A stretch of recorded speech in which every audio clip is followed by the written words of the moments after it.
இந்திய கம்யூனிஸ்ட் கட்சியினுடைய 100 நிறைவு விழா என்ற இந்த வரலாற்று பெருமை மிகுந்த சாதனை சரித்திரம் அடங்கிய ஒரு இயக்கம், எதிர்நீச்சல் அடித்தே வளர்ந்து கொண்டிருக்கக்கூடிய ஒரு இயக்கம். எத்தனை தடைகள் என்றாலும் அவைகளையெல்லாம் நாங்கள் ஏற்போம். இறுதி வெற்றி எங்களுக்கே தவிர மற்ற பிற்போக்குவாதிகளுக்கு, மதவெறியர்களுக்கு கிடையாது என்பதை அழுத்தம் திருத்தமாக சொல்லக்கூடிய ஒரு இயக்கத்தினுடைய 100 நிறைவு விழா என்ற இந்த நிகழ்ச்சிக்கு தலைமையேற்றிருக்கக்கூடிய அதனுடைய தமிழ்நாடு மாநில செயலாளர் அன்பிற்குரிய தோழர் மு. வீரபாண்டியன் அவர்களே, காலத்தின் அதற்கு அடுத்து இந்த மாநாட்டில் சிறப்பாக நம்முடைய திராவிட மாடல் ஆட்சி என்பதை உலகமே பார்த்து வியக்கக்கூடிய ஒன்றாக ஆக்கி கொண்டிருக்கிற நம்முடைய முதல்வர் அவர்கள் இங்கே சிறப்பாக நிறைவு பேருரை நிகழ்த்த இருக்கிறார்கள். இந்திய கம்யூனிஸ்ட் கட்சி அதில் 100 நிறைவு பேருரையை ஸ்டாலின் ஆற்றுகிறார். அதுதான் மிக முக்கியம். எனவே இது என்ன வியப்பு, இந்த எந்த பகுதியிலும் இது கிடையாது, இந்தியாவுடைய எந்த பகுதியிலும் கிடையாது. ஏன் உலகத்தினுடைய அதுவும் அவர் பதவி பிரமாணம் அவர்கள் எடுத்ததைப் போல முத்துவேல், கருணாநிதி, ஸ்டாலின் ஆகிய நான் என்று முதல்வராக பதவி பிரமாணம் எடுத்து மீண்டும் அவர்தான் என்று மக்கள் சொல்லிக் கொண்டிருக்கக்கூடிய அந்த வாய்ப்பை பெற்றிருக்கிற ஒருவர் அது இந்திய கம்யூனிஸ்ட் கட்சியுடைய நிறைவு விழா பேருரை ஆற்ற வந்திருக்கிறார் என்றால் இதைவிட வரலாற்றில் வேறு எங்கும் சொல்ல முடியாது. அப்படிப்பட்ட அருமை மாண்புமிகு மானமிகு தமிழ்நாடு முதலமைச்சர் அவர்களே, அதுபோல இந்திய கம்யூனிஸ்ட் கட்சியினுடைய பொதுச் செயலாளர் அன்பிற்குரிய அருமை தோழர் ராஜா அவர்களே, இன்னும் மேடையில் இருக்கக்கூடிய அத்துணை தலைவர்களே, ஒவ்வொருவரையும் விழித்ததாக சொல்ல வேண்டும். எனக்கு முன்னாலே பேசிய நம்முடைய தமிழ்நாடு காங்கிரஸ் கமிட்டியினுடைய தலைவர் செல்வ பெருந்தகை அத்தனை பேரையும் சொன்னார். அதை நான் வழிமொழிகிறேன் ஒரே வார்த்தையிலே. ஆகவே நேரத்தை கருதி தனித்தனியே ஒவ்வொருவருடைய கருத்தையும் அவருடைய பெயரை அழைத்ததாக கொள்ள வேண்டும். அருமை நண்பர்களே, சுருக்கமாக சொல்ல வேண்டுமானால் இது ஒரு அற்புதமான ஒரு அணியினுடைய மாநாடு. வெறும் நிறைவு விழா மாநாடு மட்டுமல்ல, இது ஒரு கொள்கை கூட்டம். மிகப்பெரிய அளவிற்கு இவ்வளவு சிறப்பாக இதில் மிகப்பெரிய அளவிற்கு இந்த கொள்கையினுடைய வெற்றி எந்த அளவிற்கு இருக்கிறது என்பதற்குத்தான் அடையாளம். மாநாட்டின் நிறைவு பேருரை ஆற்றிருக்கிறவருக்கே ஸ்டாலின் என்று அவர்கள் ஐயா துறையாக வந்திருக்க வேண்டியவர்கள்.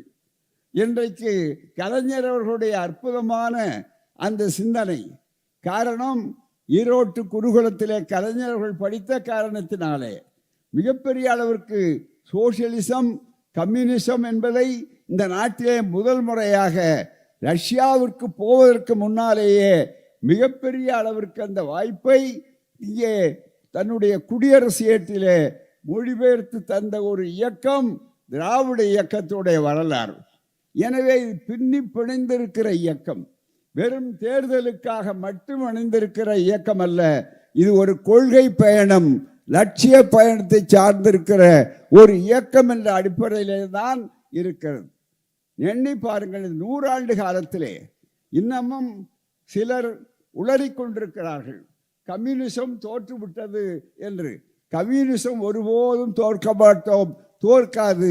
நீங்கள் தான் சொல்லுகிற, நீங்கள் தான் தோற்பீர்கள், என்றைக்கும் வெற்றி பெற முடியாது. ஏனென்றால் கம்யூனிசம் என்பது எங்கோ இருக்கிற மோட்சத்தை பார்த்து சொல்லுகிறது அல்ல. இங்க இருக்கிற உழைக்கும் வர்க்கத்திற்கு, அடிமைப்பட்டிருக்கிற வர்க்கத்திற்கு எழுச்சி உருவாக்க வேண்டும் என்று சொல்லக்கூடிய ஒரு இயக்கம். அந்த கொள்கை குடும்பம்தான் இங்கே இருப்பது. இது வெறும் கூட்டணி மட்டுமல்ல, இது ஒரு கொள்கை குடும்பம், லட்சிய குடும்பம். அதனால்தான் ஊடகங்கள் எத்தனையோ கதைகள் எழுதுகிறார்கள். அவர் போய்விட்டார், இவர் கூட இருக்கிறார். அவர் கேட்டார், எவரும் போய்விட மாட்டார்கள், இதை நோக்கி பலர் வந்து கொண்டிருக்கிறார்களே தவிர இங்கே இருந்து போக. காரணம், இது பதவி கூட்டணி அல்ல நண்பர்களே, இது கொள்கை கூட்டணி, லட்சிய கூட்டணி. இந்த தேர்தல் என்பது இருக்கிறதே, அதே கூட வெறும் அரசியலுக்காக பதவிக்காக அல்ல. அடுத்த தேர்தல் என்பது தலைமுறையை காப்பாற்றுவதற்காக. இந்த நாட்டில் இரண்டு மிகப்பெரிய ஒரு வாய்ப்பு என்று உதாரணம் சொல்லுங்கள். திராவிடர் கழகம், திராவிடர் இயக்கம், பொது உடைமை இயக்கங்கள் சொன்னால் இரண்டு தண்டவாளங்கள். அந்த ரெண்டு தண்டவாளங்கள் சமதர்மம், அதுதான் மிக முக்கியம். எது எதிரி என்று சொன்னால் கொள்கை எதிர்ப்பானது. அது சமதர்மத்துக்கு நேராக இன்றைக்கும் நாம் போராட வேண்டிய அவசியம் மனு தர்மம், குல தர்மம். எனவேதான் அரசியல் என்பது மேலே இருந்தாலும் மனு தர்மத்திற்கும் சமதர்மத்துக்கும் தான் போராட்டம். இங்கே இருக்கிற அணிபூராவும் அந்த சமதர்மத்தை மக்களுக்கு வெற்றி பெறக்கூடிய அளவிற்கு வாய்ப்பை உருவாக்க வேண்டும் என்பதற்குத்தான். கம்யூனிசம் வெற்றி பெற்றதா என்பதற்கு தமிழ்நாடு மண் எத்தனையோ உதாரணங்களை சொல்லலாம். நம்முடைய முதல்வர்களுடைய பெயரை சொன்னோம். அது மட்டுமல்ல நண்பர்களே, இங்கேதான் கலந்த அற்புதமான பெயர்கள். சுயமரியாதை இயக்கத்தை தந்தை பெரியார் அதே ஆண்டிலே இந்த கொள்கைக்கு எதிரான இன்னொரு இயக்கம் RSS இயக்கம் அதுவும் பிறந்தது. ஆனால் எனவேதான் அன்றைக்கு இருந்து இன்றைய வரையிலே, நாளது வரையிலே இந்த கொள்கை போராட்டம் நடந்து கொண்டிருக்கக்கூடிய அந்த வாய்ப்பு இருக்கிறது. இன்றைக்கு எடுத்து பாருங்கள், அவருடைய பெயர் மட்டுமல்ல, ரஷ்யா என்ற பெயருக்கு 90 வயது, சமதர்மம் என்ற பெயருக்கு 80 வயது. அதே போலத்தான் மார்க்ஸ், லெனின், மிகப்பெரிய அளவிற்கு அவர்களெல்லாம் வயதானவர்களாக இருக்கிறார்கள், மிகப்பெரிய அளவிற்கு. அந்த அளவிற்கு இந்த இயக்கம், இந்த மக்கள் இதை இந்த தமிழ் மண், திராவிட மண் ஏற்றிருக்கிற காரணத்தால் தான் நாம் அனைவரும் ஒன்று சேர்ந்து இருக்கிறோம்.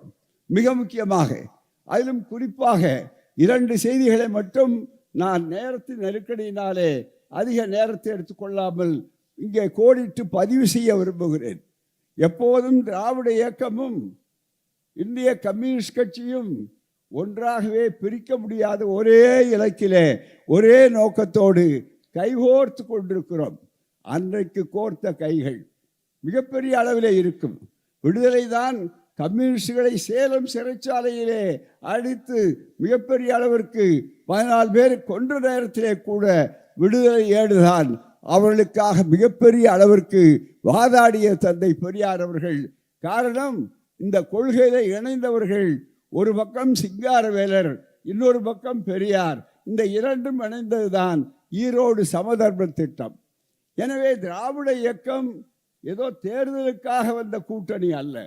இது கொள்கை, வரலாறு, இவைகளை புரிந்து கொள்ள வேண்டும். அது அன்றைக்கு மட்டுமல்ல, என்றைக்கும். உதாரணத்துக்கு சொல்ல வேண்டுமானால் நண்பர்களே, ஒன்றை சொல்லுகிறேன். இந்த நேரத்தில் 9000 வருமான வரம்பு என்ற ஆணை வந்த நேரத்தில் எங்களோடு எல்லா மேடைகளிலும் பேசியவர். நான் நினைத்து பார்க்கிறேன், மறக்க முடியாத இந்த புரட்சி முழக்கம் தோழர் தா பாண்டியன் அவர்கள். இன்னும் இதுபோல ஏராளமாக சொல்லலாம்.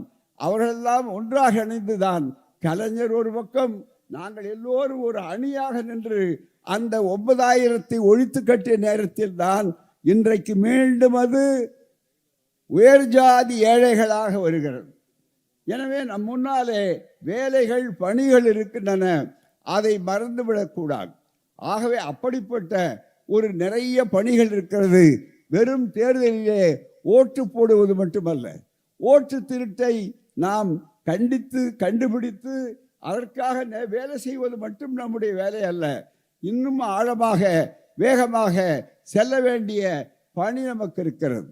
நல்ல வாய்ப்பாக நம்முடைய முதல்வர், உங்கள் யாரையும் தலைகுனிய விட மாட்டேன், தமிழ்நாடு ஒருபோதும் தலைகுனியாது, தமிழ்நாடு நிற்க நிற்கும் என்று எதிர்நீச்சலிலேயே வளர்ந்து பக்குவப்பட்டு இன்றைக்கு ஆட்சியை நடத்தி கொண்டிருக்கிறவர்கள். அவர்கள் மிக தெளிவாக இந்த செயலை செய்யக்கூடிய இந்த வாய்ப்பை பெற்றிருக்கிற அந்த எண்ணத்தை சிறப்பாக இன்றைக்கு நடத்தி கொண்டிருக்கிற காரணத்தால் தான் நண்பர்களே, சொன்னதை செய்வோம், செய்வதை சொல்லுவோம் என்பதற்கு ஆட்சி இந்த ஆட்சி. அதுதான் அதற்கு சாட்சிகள் உண்டு மிகப்பெரிய அளவிற்கு. ஒரே ஒரு சின்ன ஓமையை சொல்லிவிட்டு என்னுடைய உரையை நிறைவு செய்கிறேன். நம்முடைய முதல்வர்கள் இன்றைக்கு வந்திருக்கிறார்கள், இந்த மேடையிலே அடுத்து பேச இருக்கிறார். நேற்று முன்தினம் அவருடைய பணி என்ன, அது நேரடியாக தோழர் ஜீவா அவர்கள், தந்தை பெரியாரின் சுயமரியாதை இயக்கத்தில் வார்ப்படம் தோழர் ஜீவா அவர்கள், தோழர் ஜீவா அவர்களும் அண்ணல் காந்தியடிகளும் சிராவையில் என்று தேவக்கோட்டைக்கு பக்கத்திலே இருக்கக்கூடிய அந்த இடத்திலே சந்திக்கிறார்கள், பேசுகிறார்கள், கருத்து அவர் வியக்கிறார்கள். கம்யூனிஸ்ட கொள்கையை அவ்வளவு சுலபமாக ஏற்றுக்கொள்ளாத காந்தியாருக்கு கூட அந்த கருத்துகள் வருகின்றன. இதை நம்முடைய தோழர் முத்தரசன் அவர்கள், அவர் செயலாளராக இருந்த காரணத்தினாலே சில ஆண்டுகளுக்கு முன்னாலே திருப்பூர் நினைக்கிறேன், திருப்பூரிலே மாநாடு நடத்தினார்கள். அருமை தோழர் சுப்பராயன் அவர்களுடைய அற்புதமான முயற்சியிலே அப்போது நடந்தபோது நாங்கள் எல்லாம் அதில் கலந்து கொண்டோம். கலந்து கொண்டிருக்கிற போது ஒரு வேண்டுகோளை தோழர் முத்தரசன் அவர்கள் வைத்தார்கள் நம்முடைய முதல்வரை பார்த்து.